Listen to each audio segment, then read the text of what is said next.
About a week ago, I posted a TikTok with a crazy time series of events that occurred to me when I was a freshman in college, which appeared to be something that some people might call psychic phenomena, but in my opinion, it has to have a physical explanation of some kind. And I have also posted TikToks that almost no one watched where I was speculating about the quantum measurement problem.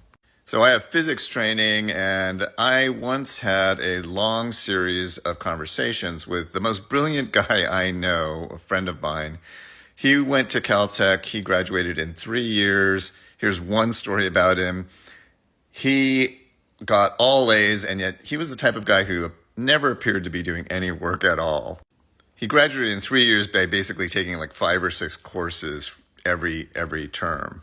He was famous for taking this one killer physics lab course, which everyone just had a really hard time getting through. He put it off until the last week of the term, and then he did all the work in 1 week and, of course, got an A. He's the smartest guy I know, honestly. And he and I once had these conversations about the measurement problem in quantum mechanics. And over the course of these conversations, we concluded that the reason why things appear to be localized in space and time, and this is a big mystery because in quantum mechanics, objects are not necessarily local. And by local, I mean they appear to be, for example, this thing. Why does this thing appear to be in just one place? In quantum mechanics, it could be in a superposition of multiple places, or it could be scattered all over the universe. And yet we see it in one place at one time. Why?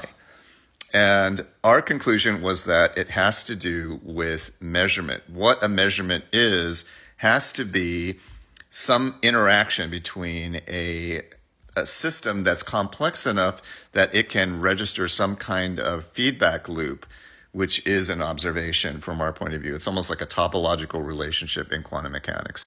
And the reason things appear to be local is simply that that is the only way you can have the feedback loops close. Now, I'm not going to explain what that means, but I just wanted to point out, I was watching Sabine Hossenfelder talking about these crazy stories of alien technologies or gravitic propulsion systems.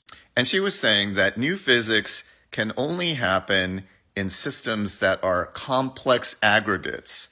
And that makes perfect sense. We can predict what happens with everyday particles, but we don't know what happens when systems become aggregated and in a complex way because we can't compute it. It's too complicated. This is exactly the insight that my friend and I had. That is where you can find strange phenomena in new physics.